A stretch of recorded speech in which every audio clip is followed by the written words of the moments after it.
imagine that you're looking for a stable partner, right? So you might think, well, what do you want in a stable partner? And at least in principle, one of the things you don't want is too much mismatch between you and that person on the 5 fundamental dimensions. So for example, if you're really extroverted and you have a really introverted partner, you're going to engage in continual conflict about how much social activity the two of you should subject yourself to. And it's very, very difficult for people who widely differ on those dimensions to come to consensus, because it's not just a matter of opinion, right? It's really a matter of different, if you're looking at extremes, of really different types of people. And the thing about introverts is they just don't enjoy large-scale social interaction that much. One-on-one, they're often fine, but in a group, they don't like that, and it tires them out. Whereas a real extrovert, it's like you isolate them and they just wither on the vine, because a huge part of what actually motivates them in a positive way is tangled up with social interaction. And so, if you're an agreeable person and you have a particularly disagreeable partner, you're also going to run into problems, because the agreeable person will say whatever you want, whenever, and the disagreeable person will say, well, I'd like to know what the hell you want for a change, and be much more harsh and much more demanding in the situation. And the agreeable person is going to find the disagreeable person harsh and unpleasant, and the disagreeable person is going to find the agreeable person wishy-washy and unable to stand up for themselves. And again, that's actually one of the primary sources of tension between men and women, because women tend to be higher in agreeableness than men. It's about half a standard deviation, which is quite a large difference by psychological standards. So there's the problem with agreeableness. With conscientiousness, well, if you're conscientious, you're industrious and orderly. And orderly people seem to be sensitive to disgust, which is something we'll talk about in detail later. But our latest idea is that, it's not my idea, it's actually the idea of my graduate student, Christine Brophy, is that industrious people find it unpleasant and unsettling to not be doing something. So it isn't so much that industriousness makes them happy or fills them with positive emotion. That would be more extroversion, right? Because extroversion is the positive emotion dimension. It's that industrious people can't stand sitting around doing nothing. And this is speculation, but human beings are obviously always engaged in the exchange of labor, especially the reciprocal exchange of labor. And you can imagine that in a community where everyone knows everyone, the people who work hard are going to be pretty irritated on a fairly chronic basis with the people who are completely unproductive.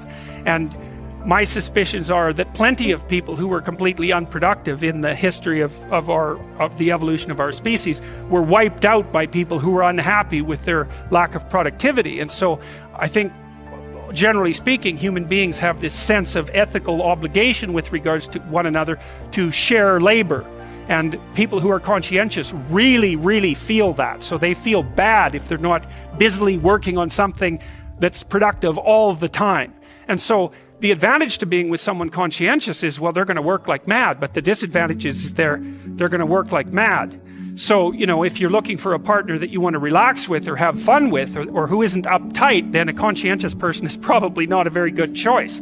On the other hand, if you're a conscientious person and you're living with someone who's really unconscientious, that's good, because they might be able to help you relax, but you're not going to be happy with them because they don't work nearly as hard as you do. But even worse, on the orderly dimension, some of you have had roommates, and maybe you're more orderly than your roommate. What does it mean? It means you're annoyed by mess before they are. And you don't have to be annoyed by mess much before your less orderly roommate for you to be the one that's always running around picking things up. And so actually, one of the things that's emerged from the psychometric analysis is that women are slightly more orderly than men. And I suspect that has something to do with the, what would you call it, inequitable distribution of housework. Because even if imagine that your proclivity is to be triggered by disorder 25 seconds before your partner's. Well, you're going to end up, it doesn't take much difference for you to be the one that's always concerned about the mess first. So anyways, and so if you're a really orderly person and you live with a disorderly person, well, good luck getting along with them. They're going to regard you as like uptight and over concerned with details and unwilling to relax, that's for sure. And they're going to regard you as well, just a bloody mess. And how can anyone possibly live with someone like you? So another reason why it's useful to understand your personality is because I think it gives you a better crack at finding someone that you can actually live with over the long run. And we don't know what the optimal, I don't think you want to live with someone who's exactly like you, because then both of you have the same strengths and weaknesses, and there's a bit of a problem there, right? Because maybe an agreeable person can use a bit of disagreeable person around them to balance each other out, and vice versa, right? So we don't understand the optimal balance for long-term thriving in a relationship, but I think we do understand the fact that if you're too different in your traits, that where you're different is going to constitute a chronic source of conflict. The next most important thing is trust, man. It's like there's no marriage that's successful without trust. You've got to tell each other the truth. And one of the reasons that Jung believed that marriage and an oath, and Carl Jung, as a bond was necessary, it's really wise. It's like, telling the truth to someone is no simple thing, because there's a bunch of things about all of us that are terrible and weak and reprehensible and shameful and all of those things, and they kind of have to be brought out into the open and dealt with. And you're not going to tell the truth about yourself to someone who can run away screaming when you reveal who you are. And so the marriage bond is something like, okay, here's the deal. I'm going to handcuff myself to you, and you're going to handcuff yourself to me. And then we're going to tell each other the truth, and neither of us are going to get to run away. And so once we know the truth, then we're either going to live together in mutual torment, or we're going to try to deal with that truth and straighten ourselves out jointly. And that's going to make us more powerful and more resilient and deeper and wiser as we progress together through life. And I think that's absolutely brilliant, because if you leave the back door open, man, you're going to use it, that's for sure. And the oath is there, and this was Jung's commentary on the spiritualization of the human pair bond by Christian marriage, for example, which emphasized the subordination of both members of the marital union to a higher order personality that was embodied in the figure of the Logos. So the idea is that in the Christian marriage, for example, the man isn't the boss and the woman isn't the boss. The boss is the mutual personality composed by the seeking of truth in both of them, and that's conceptualized as their joint subjugation to the Logos. And that is absolutely dead on, man. It's like the ruler of your marital life should be your vow to tell each other the truth. Because, like, in hard times during your life, when you've done something stupid and idiotic that might take you down,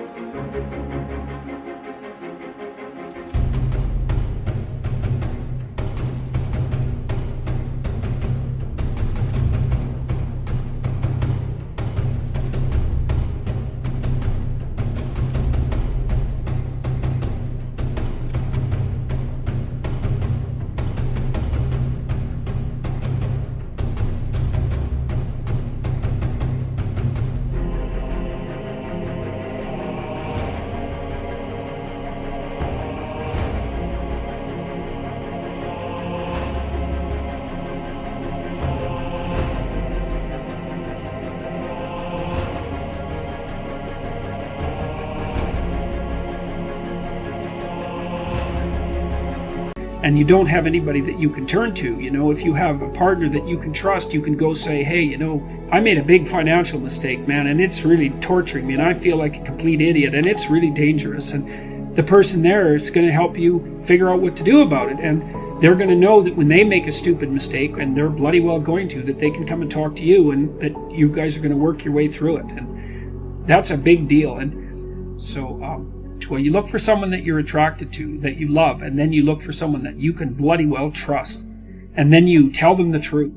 And that way maybe you can get through life, and you can have someone to weave the rope of your being with, and together to make your joint rope stronger, and you can have some continuity in your narrative, and you can have children, and then you can have grandchildren, and like you can have a life, man. And there's nothing You're so fortunate if you can manage that.